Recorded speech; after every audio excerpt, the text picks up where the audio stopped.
बिस्मिल्लाहिर्रहमानिर्रहीम। अस्सलाम वालेकुम। आज हम स्कर्दू की एक बहुत ही तारीखी जगह की बात करने वाले हैं और ये तारीखी जगह खरबुजो फोर्ट या किला है। खर मध्य ज़माने में किले को कहा जाता है। वो और जो दरअसल इसका मतलब है सबसे बड़ा किला। ये वाकई अपने साख्त के लिहाज से भी बल्तिस्तान भर के किलों में सबसे बड़ा है और अपनी तारीख के हवाले से बड़ा है। इस तक पहुंचने के लिए ये रास्ता है हुसैनी चौक। यहाँ आप किसी भी शहर से आते हैं फिर आप इस जगह से सामने उसके लेफ्ट तंग जैसे एक रास्ता है। ये जगह थी जो सामने नज़र आने वाला है। नीचे पोलो ग्राउंड है, ऊपर फुटबॉल ग्राउंड। वहाँ से आप अंदर जाते हैं तो ये इस खरबुजे का पहाड़ी का रास्ते का आगाज़ होता है, जिसमें शुरू में थोड़ी सी नॉर्मल सी चढ़ाई है जिसको आप तय करते हुए ऊपर जा सकते हैं। दूर से देखने में आपको बहुत डरावना सा रास्ता लगेगा, लेकिन जब आप यहाँ पहुँचेंगे तो आपका डर खौफ ख़त्म हो जाएगा, क्योंकि ये इतना डेंजरस रास्ता नहीं है। इस किले से रिलेटेड बहुत सारी बातें हैं, कुछ सुनी सुनाई बातें हैं, कुछ हक़ाइक़ पर मबनी है। मैं क्योंकि स्कर्दू का बाशिंदा नहीं हूँ, इसलिए मैं बहुत ज़्यादा इसकी हिस्ट्री को तो नहीं जानता। पता जो मोटी मोटी चंद बातें हैं उससे शेयर करूँगा, और इसके अलावा उस किले में हम क्या देख सकते हैं वो मैं जो इस वक्त जिस हालत में है वो चंद बातें उससे शेयर करूँगा। स्कर्दू शहर के बीच में ही एक पहाड़ी टीला है जिसको खरडोंस कहा जाता है। उसके मशरकी किनारे पर बहुत ही नोकदार चट्टान के ऊपर ये किला मौजूद है, जहाँ तक पहुँचने के इस वक्त तो ज़ाहिरी रास्ता है जो फ्रंट से ही नज़र आता है। कहा जाता है कि शुरू में यहाँ एक खुफिया रास्ता हुआ करता था, जो अभी जिसके कोई आसार कोई निशान नज़र नहीं आते, और अब ये चट्टानी रास्ता है। आप देख सकते हैं अभी तो इसको बाज़ जगहों पर ब्रॉड या खुला भी किया गया है, बाज़ जगहों पर सीढ़ियाँ बनाई गई हैं। तो बहुत अच्छी कंडीशन में। आज से 20 साल पहले जब मैं इधर पहुंचा था तो उस वक्त इस हालत में नहीं था, बड़ा डरावना सा रास्ता था। अभी जहाँ ज़्यादा ख़तरनाक पोर्शन है उस साइड में ग्रिल भी लगाकर इसको बहुत हद तक महफूज किया गया है। बहरहाल मैं बात कर रहा था इस किले की, तो इसकी हिस्ट्री एक तो ये कहा जाता है कि ये 7 मंजिला था, जो अभी इसके आसार नज़र नहीं आते। सिर्फ एक मस्जिद है जो 2 मंजिल पर वाक़ है, बाकी सारा सिर्फ सिंगल स्टोरी। दूसरा, इसके बारे में कहा जाता है कि खुफिया रास्ता था जिसका मैंने पहले भी जिक्र किया, वो अब कहीं नज़र नहीं आता। और तीसरी इसकी ख़ास बात यह है कि इस किले में 1947 में जब पाकिस्तान आज़ाद हुआ था तो यहाँ डोगरा फोर्स ने इस किले में बना ली थी, और 1 साल तक इसके अंदर रहकर बाहर जो आज़ादी पसंद लोग थे उनका मुकाबला किया उस फौज ने ठीक 1 साल तक। और 14 अगस्त 1948 को फिर अंदर जो डोगरा फौज थी उसका राशन ख़त्म हो गया तो उसने हथियार डाले और इस किले के फतह होते ही पाकिस्तान आज़ाद हो गया था। ये भी बात है। दूसरी एक और इससे जुड़ी कहानी ये है कि बल्तिस्तान का बल्कि उस वक्त स्कर्दू रीजन का सबसे बड़ा जो मशहूर जंगजू बादशाह था अली शेर खान पंचन, उसने चतराल फतह करने की मुहिम शुरू की जो गालिबन 3 साल तक रही। वो अपनी फ़ौजें लेकर जब गिलगित और गिज़र को फतह करते हुए चतराल तक जा पहुंचा था तो उसकी गैर मौजूदगी में उसकी रानी ने यहाँ 2 बड़े काम कराए थे। एक, इस किले तक यहाँ ऊपर से ओपन रास्ता बनवाया था जिस पे हम इस वक्त चढ़ रहे हैं। दूसरा, उसने नीचे एक नहर है, वो मैं दिखाऊंगा आपको, गंगोपी नहर। वो नहर दरअसल नहर नहीं थी, उधर उन्होंने मट्टी और बड़े बड़े पत्थर जमा करके एक ऊंचा रास्ता सा बना लिया था, और उसके ऊपर से नहर बनाकर इसी खरडोंस के नीचे का एक बहुत बड़ा एरिया जहाँ तक पानी पहुँचना मुमकिन नहीं था, पानी पहुँचाया था। और उस नहर को डिज़ाइन करने वाला जो इंजीनियर कहें या जो माहिर कहें, गंगू नाम का कोई आदमी था। उसी के नाम से उस नहर का नाम गंगोत्री नहर रखा गया है। तो वो नहर बनवाई रानी ने और ये दूसरा रास्ता बनाया। जब राजा उस अपनी मुहिम से वापस आए, ये दोनों चीज़ें देखकर वो मुतासिर हुआ। नहर देखकर उसको खुशी हुई और ये रास्ता देखकर उसको बहुत बड़ा दुख हुआ। तो फिर उसने अपनी रानी को मुखातिब करके कहा कि नहर का जवाब नहीं, और उसका इनाम बहुत बड़ा इनाम बनता था, लेकिन मैं इस रास्ते की वजह से तुझे उस इनाम से महरूम कर, और ये रास्ता बनाकर तुमने कले को गैर महफूज किया है, इसलिए इसकी बहुत बड़ी सज़ा तुझे दी जा सकती थी, लेकिन उस नहर की वजह से ये सज़ा तुझे माफ़ करता हूँ। यानी सज़ा भी नहीं दी गई उसको और इनाम भी नहीं दिया गया। ये एक कहानी बहुत मशहूर है इसकी। बहरहाल पहाड़ी और चट्टानी रास्ता है, बड़ा डेंजरस टाइप का है। जिनको हाइट फोबिया है उनको इधर नहीं आना चाहिए, लेकिन अगर कोई साथ है तो आप आ जाएं, कोई इशू नहीं है।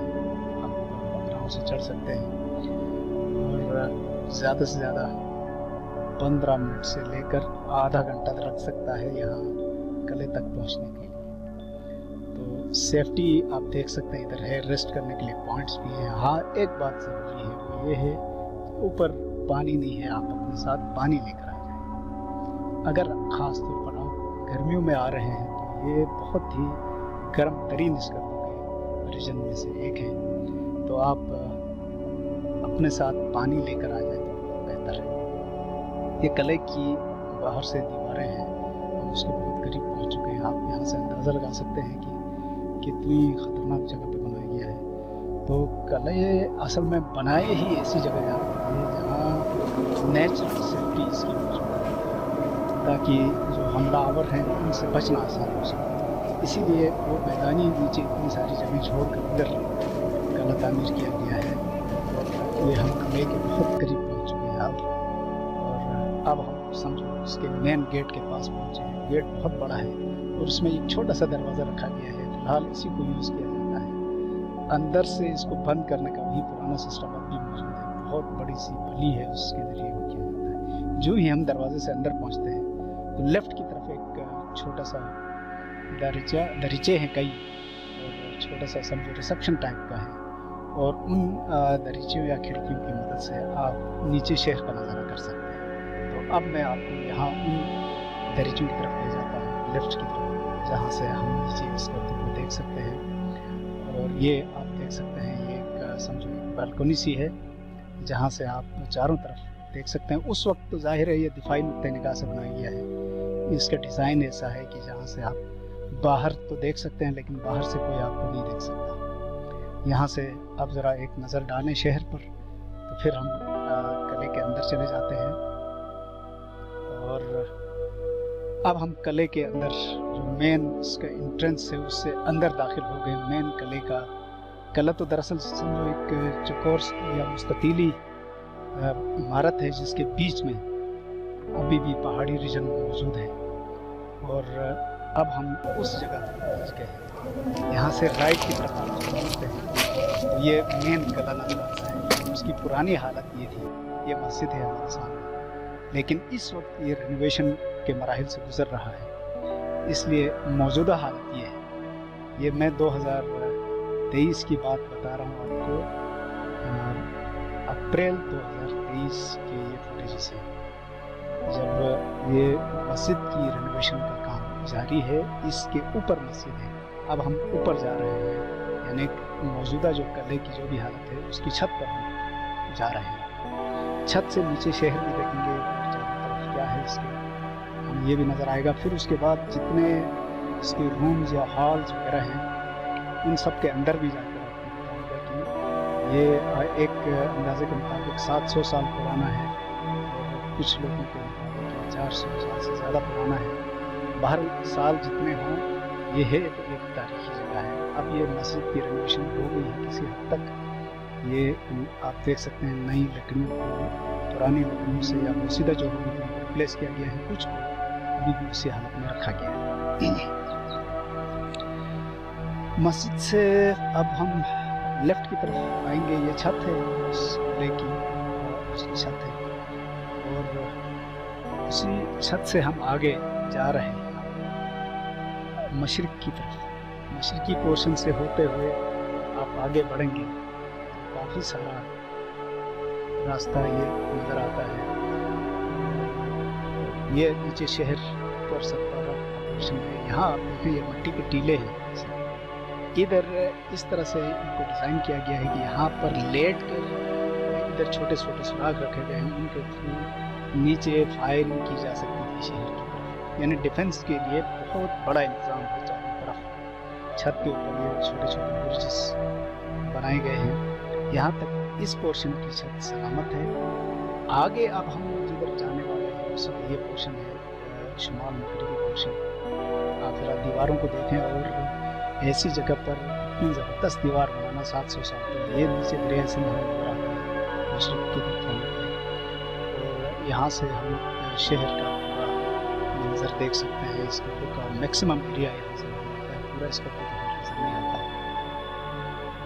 ये तो यहाँ से मैं ये कह रहा था कि ये जो बुर्ज टाइप की चीज़ें बनी हुई हैं, इनके बीच में तंग सी जगह है जहाँ से सिर्फ बंदूक की नाली फिट हो सकती है, और बंदूक नीचे की तरफ करके हो सकती है। इसके पीछे मगरिब की तरफ ये पहाड़ी है जो उधर से आने वाले इन्वेडर्स को रोक सकती है। उसके ऊपर एक दीवार भी है जो मैंने किसी और वीडियो में पहले बताया। वो दीवार एक छोटा सा रास्ता है, उसको ब्लॉक करती है, अदरवाइज चारों तरफ से ये हो सकता है।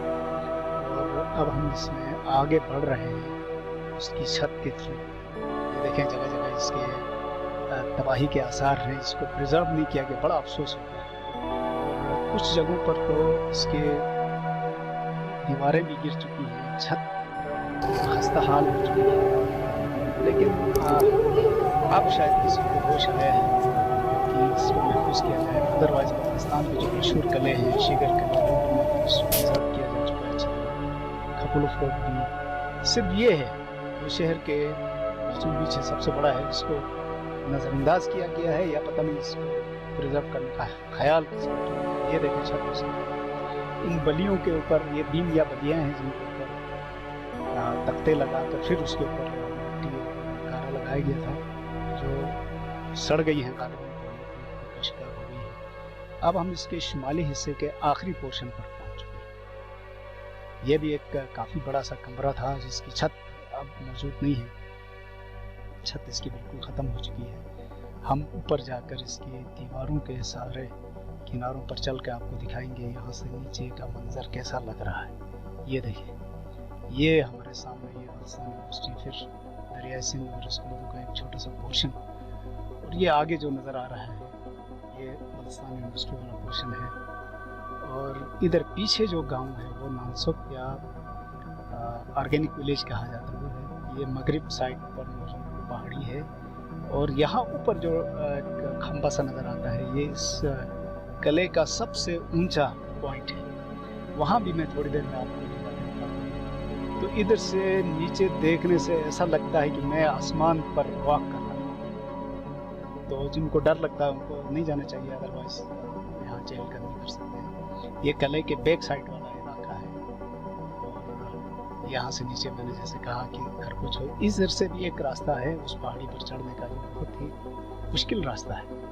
तो पीछे के मनाजिर हैं, ये छुमिक का इलाका है, और ये पिछले साइड की दीवारें हैं किले की। अब हम यहाँ से नीचे उतर कर अंदर एक एक कमरे या हॉल के अंदर जाएंगे। यहाँ भी आप देखें तो ऐसी खिड़कियाँ हैं जहाँ से आप सिर्फ बाहर देख सकते हैं, बाहर से कोई आपको नहीं देख सकता है। और यही वो जगह है जिसके थ्रू आप बंदूक की नाली बाहर निकाल के नीचे की तरफ अगर कोई हमलावर आए तो फायर कर सकते हैं। तो ये किला इतना मजबूत था, और इसकी दीवारें तकरीबन 2.5 से 3 फुट चौड़ी है, पत्थर की, डबल लेयर के पत्थर है, और इसीलिए छोटी मोटी बंदूकें इन पर बेअसर थी। तो यही वजह थी कि इस किले में गोरखा या जो डोगरा फौज थी वो तकरीबन 1 साल तक इधर पनाह लिए रही और अंदर से मुकाबला किया। ये छत इस तरह से बनी हुई थी, इसकी ये जो तख्ते थे वो बहुत सारे कमरों के सड़ गए, और ये खाली हमें गलियाँ नज़र आती हैं जिसको मैंने थोड़ी देर पहले से दिखाया था। अब हम एक एक करके कमरों के अंदर जा रहे हैं और किनारों पर जितने भी कमरे हैं उन सब के अंदर यही इंतज़ाम है। ये मोर्चे हैं असल में, यहाँ से आप बैठ के उस दौर की जो भी बंदूकें होती होंगी वो चलाई जाती होंगी नीचे की तरफ, तो महफूज रहा जा सकता था। और अब इसकी हालत बहुत खस्ता है। लोग तो बहुत आते हैं यहाँ, लेकिन अपनी विजिट की कुछ निशानियाँ भी छोड़ के जाते हैं। ये तो हम पाकिस्तानी की बदकिस्मती समझें या बेहिसी कह लें, आदत सी है कि जहाँ भी जाते हैं अपनी गंदी निशानियाँ छोड़ देते हैं, अच्छी निशानियाँ नहीं छोड़ते। या दीवारों को खुरच के नाम लिखेंगे अपना, या फिर अपने पर्स में वो चीज़ें फेंक के चले जाएंगे। तो इससे हमें अवॉइड करना चाहिए। हमारा तारीखी वर्षा है, हमने देखा, हम संतोष हुए, बाद में आने वाले किसी और के लिए ये मौका फराहम करना चाहिए।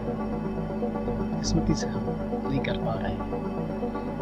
तो एक एक करके हम लाइन में मौजूद सारे कमरों जाके अंदर का हाल देख रहे हैं। खस्ता हाल है। काश कोई इसको रिनोवेट करने की परमिशन देता। ये राजा साहब का है, लाती है, राजा साहब अगर परमिशन देते और इसको रिनोवेट करवाते तो बेहतर था, ताकि ये बाद की नस्लों के लिए महफूज हो सके। एक और कमरे में आए, इसके अंदर और छोटे छोटे पोर्शंस में। किसी ज़माने में यहाँ पाक फौज में कुछ अर्से तक रही है,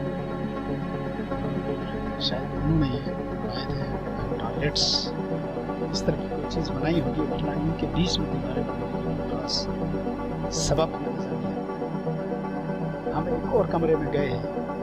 एक बड़ी गलती मैंने ये की कि कमरों की मैंने गिनती नहीं की। कुछ छोटे हैं, कुछ बड़े बड़े हॉल्स हैं, लेकिन सब में जो नीचे की तरफ का रुख है उधर ये मोर्चे बने हुए हैं, जहाँ से छोटे सुराखों के थ्रू बाहर दिखाई दिए बगैर बाहर करने से। अब उसी खिड़की से हम देखें तो नीचे शहर हमें ऐसे नजर आता है। आप देखिए ये इतना सारा छोटा सा सुराख है। और हम वापस पीछे आए हैं तो कमरा अंदर इस तरह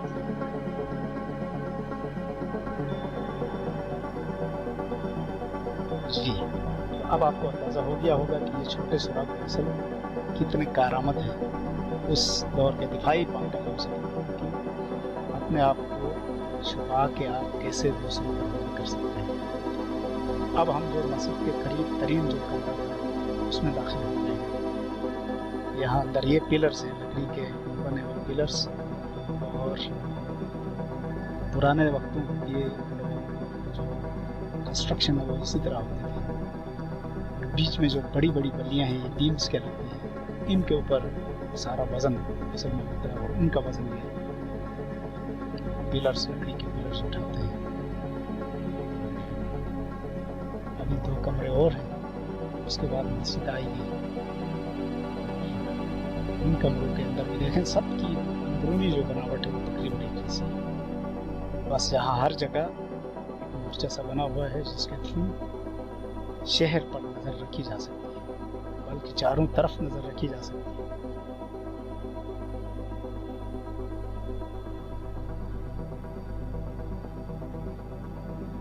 जो पिलर्स हैं उनकी स्ट्रक्चर में कोई ख़ास कार्विंग नहीं है, थोड़ी बहुत है।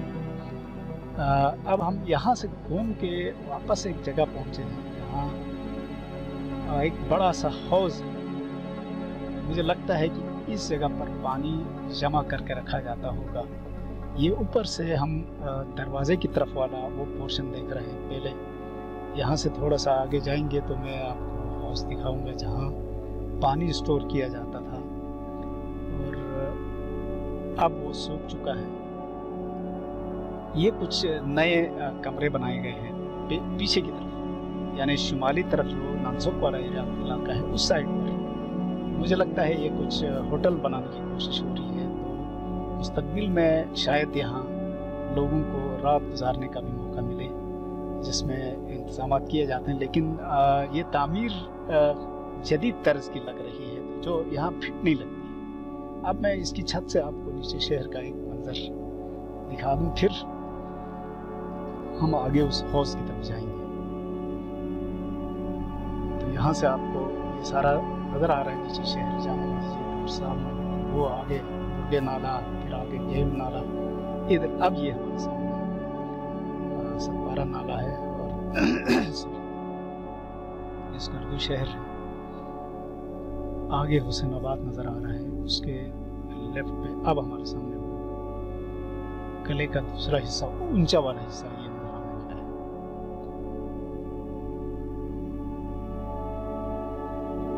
ये आगे हल्का टूटा, ये मेन गेट ऊपर से ऐसा नज़र आता है। ये नीचे शहर, ये है वो तालाब जो उस जमाने में बनाया गया था और इसमें पानी भरा जाता था। ये चट्टानी है, चारों तरफ चट्टान खोद के बस कभी कभार सफाई की खातिर सीढ़ियाँ बनाई गई हैं, अंदर जाके खुश्क होने पर सफाई की जाती होगी, अदरवाइज इधर कोई सीमेंट वगैरह इस्तेमाल करने की ज़रूरत नहीं है। रॉक को कार्व करके ये पूरा तालाब बनाया गया था, जो भर दिया जाता होगा तो काफ़ी अरसे तक इस पानी को यूज़ किया जाता रहा होगा। और इसी तरह का एक और तालाब भी है, इन 2 तालाबों से पानी इस्तेमाल किया जाता था। और एक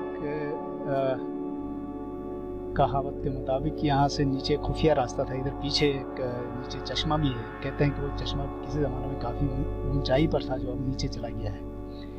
उसी चश्मे का पानी यहाँ ला के लोग इस्तेमाल करते थे। तो देखते हैं अब क्या है। हम ऊंचे पॉइंट की तरफ जा रहे हैं। ये भी चट्टानी रास्ता है और इसमें बस मामूली से पैर रखने की जगह है। बाज़ जगह सीढ़ी नुमा स्ट्रक्चर्स भी बनाई गई है और रहनुमाई के लिए अभी सोने के निशान लगे हुए हैं। तो आप निशानात के साथ साथ चलेंगे तो भटकेंगे नहीं, वरना किसी मुश्किल जगह पहुंच सकते हैं। इसलिए देखभाल कर हमें अपना सफ़र जारी रखना चाहिए। सॉरी। ये भी एक तालाब है नीचे। ये तालाब खस्ता हाल हो चुका है। उससे इस तरफ आ जाएं तो यहाँ पर एक पत्थर तराश के एक घर सा बनाया गया है। ये किस मकसद के लिए बना है तो ये समझ नहीं आता है। और इसमें कोई दीवार नहीं है। उस ज़माने में पता नहीं कौन से औजारों से पत्थर तराशा गया है। ये बिल्कुल चौकोर कमरे की तरह बनाया गया है, स्मूथली कटिंग हुई है पत्थर की। और इसका मकसद भी समझ में नहीं आता है क्योंकि ये मुकम्मल नहीं है। यहाँ से आप देखें बड़ा डेंजरस सा रास्ता है, नीचे देखने पर डर लगता है, लेकिन शहर आपके बिल्कुल सामने होता है।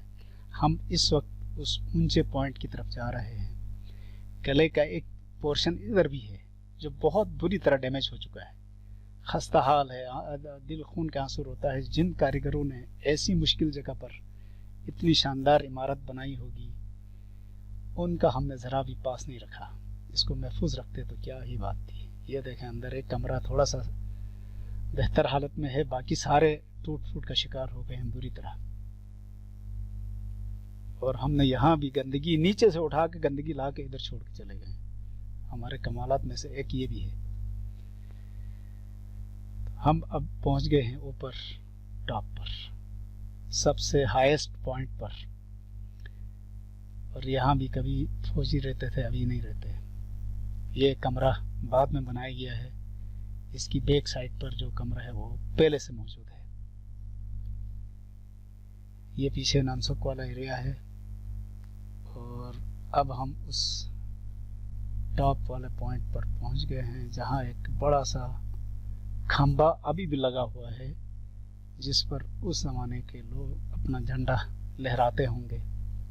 बहुत ऊंचा पोल है और उसमें चढ़ने के लिए हुक्स भी लगे हुए हैं, लेकिन शायद कोई बंदा ऐसा होगा जो रिस्क ले उस पर चढ़ने का, क्योंकि नीचे से तो ये सड़ चुका होगा। अब इधर से भी आपको इस गर्दों के चारों तरफ का व्यू बआसानी नजर आता है।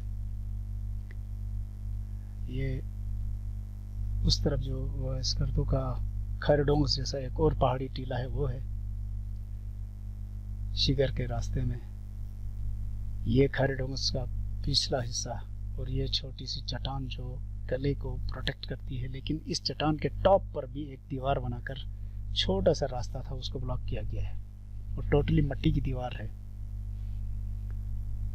हालांकि इधर से यहाँ तक आना आसान बात नहीं है, फिर भी तमाम तर एहतियाती तदाबीर उस वक्त इख्तियार की गई हैं और अपने कले को महफूज किया कि ये नीचे है स्कर्दू का शहर। तो यहाँ आप जितना वक्त गुजारेंगे उतना मज़ा आएगा आपको।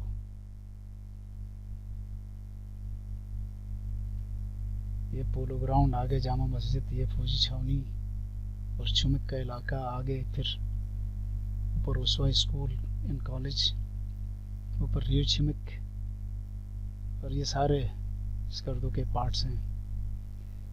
आगे चुमिक ब्रिज है जो अनकरीब फंक्शनल तो है लेकिन बाकायदा फंक्शनल होने का इम्कान है।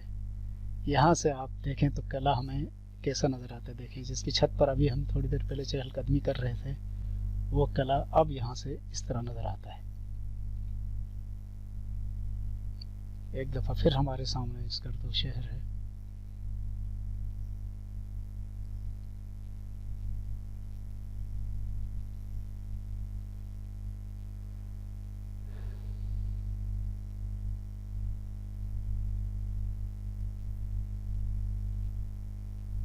इसके बीचों बीच में ये रॉक है, चारों तरफ पहाड़। अब हम नीचे उतर रहे हैं और नीचे उतरने का रास्ता ये है। उतरते वक्त आपको और ज़्यादा एहतियात करना पड़ता है क्योंकि चढ़ना निस्बतन आसान होता है, उतरना मुश्किल होता है। यहाँ इसके राइट साइड पर, ये मैं आपको बता रहा था, इसी किले के कुछ कमरे यहाँ थे जहाँ मेरा ख्याल है फौजियों को राशन वगैरह सप्लाई करने वाले लोग रहते होंगे, या किचन या दूसरे बेडरूम्स वगैरह इधर होते होंगे। लेकिन अब वो सारे तबाह हाल हो चुके हैं, टूट फूट का शिकार हो गए हैं। ये देखें इनकी हालत क्या हुई। इनको असल हालत में बहाल करना तो शायद ही मुमकिन ना हो, लेकिन अब भी इम्कान तो है कि इनको बहाल किया जा सकता है क्योंकि बुनियादें अभी भी मौजूद हैं इनकी। उन्हीं बुनियादों के ऊपर दोबारा आप तामीरात कर सकते हैं। काश कि ये रिनोवेट होता। और ये जो आपको पत्थरों के बीच में लकड़ी की बलियां भी नजर आती दीवारों पर, ये दरअसल ज़िलज़ला प्रूफ बनाने के लिए इस्तेमाल होने वाली बहुत पुरानी टेक्निक है जीबी की। जीबी की जितनी पुरानी बिल्डिंगें हैं, ये मुझे कोई किचन टाइप की चीज़ लगती है लेकिन यकीन से कुछ नहीं कहा जा सकता। तो ये पोर्शन जो मगरबी पोर्शन है किले का बिल्कुल तबाह हो चुका है। इस पर ख़ास तवज्जो देने की ज़रूरत है। लेकिन एक बात देख थोड़ी सी खुशी हुई कि चलो मस्जिद रेनोवेट होती है, सबसे पहले वो रेनोवेट हो जाए तो बाकी किले को भी रेनोवेट किया जाना चाहिए। ये बहुत अच्छी बात होती है अगर ऐसा होता है तो। देखें एक और कमरा है, उसके अंदर एक और कमरा है। इनको देख के मुझे ये लगा था कि ये शायद बेडरूम्स हों, जो ये इधर अंदर देख लें। इनमें भी अपने डिफेंस का इंतज़ाम है कि आप यहाँ भी रहकर अपने बाहर अगर कोई ख़तरा हो तो उससे बचने का इंतज़ाम कर सकते हैं। ये पोर्शन भी खस्ता हाल हो चुका है, देख लें आप।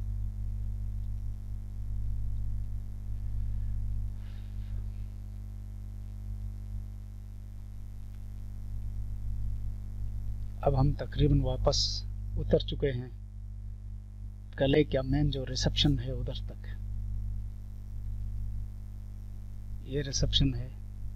यहाँ ये बाबा हैं जो आने जाने वाले लोगों से टिकट लेते हैं। ये छोटा सा दरवाज़ा है, ये जो डंडा है ये अंदर से लगा के दरवाजे को बंद किया जाता है। ये बहुत पुरानी टेक्निक है। और यहाँ दरवाजे से बाहर कैसे आते हैं वो भी एक झलक देख लें। मैंने जानबूझकर पहले गलत तरीका अपनाया था, फिर सही तरीका, ताकि आपको अंदाज़ा हो सके कि ऐसे तंग दरवाज़ों से बाहर कैसे निकलते हैं। आप पहले इस तरह ना निकले, ये देखें ना, फांसना पड़ता है।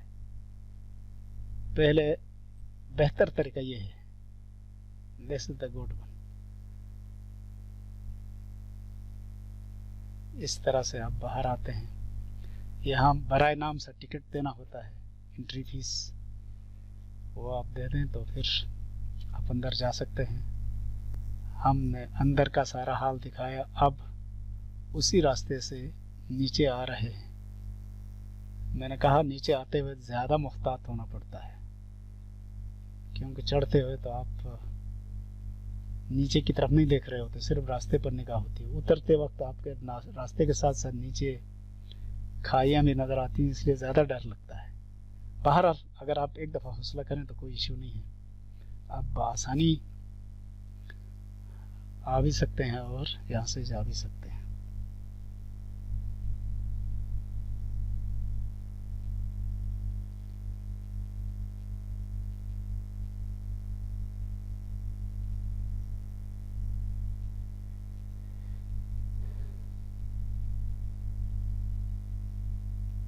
ईद के दिनों में इस ग्रिल के साथ लाइटिंग की जाती तो बहुत खूबसूरत लगता है। चरागाह होता है अक्सर बेशतर, ये मंजर दीदनी होता, नीचे से आप देख सकते हैं रात को। काफ़ी सारे लोग आते जाते रहते हैं, तो एक बिजी जगह है गर्मियों में ख़ास तौर पर।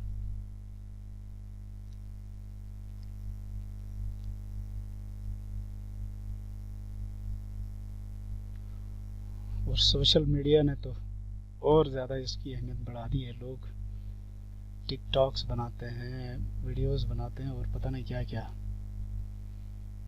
तो ऐसी एडवेंचरस जगह शहर के बिल्कुल वस्त में इजी अप्रोच में हो तो और क्या चाहिए। इसलिए बहुत ज़्यादा टूरिस्ट आते हैं। लेकिन काश कि हम ऐसी जगहों को प्रिजर्व करते तो हमें माजी की मुश्किलात का भी अंदाज़ा होता, माजी के लोगों की मेहनत का भी अंदाज़ा होता। इसी के नीचे एक और छोटा सा किला है, मिंदोखर कहते हैं उसको, शहजादी का महल, जो उसी अली शेर अंचन ने अपनी शहजादी के लिए बनवाया था। उस पर मैं अलग एक वीडियो बनाऊंगा और उसकी हालत भी कोई ख़ास नहीं है।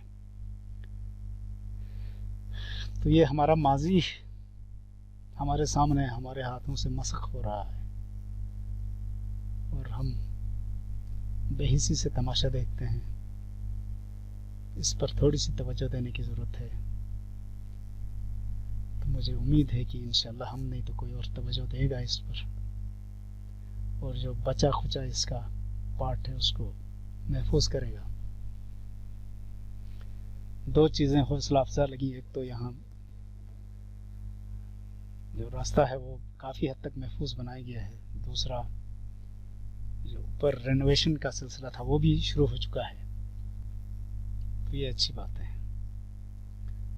अब हम तकरीबन इसके सबसे नीचे वाले पोर्शन तक पहुंच चुके हैं। यहाँ से नीचे रास्ता बहुत साफ सुथरा आसान है। इधर तक था सारा इशू, जो इंशाल्लाह अब नहीं होगा। तो मैं आपको यहाँ से खुदा हाफिज कहता हूँ और इस किले को ज़रूर विज़िट करने की दावत देता हूँ। Thank you very much. अल्लाह हाफिज़। अपना बहुत सारा ख्याल रखें।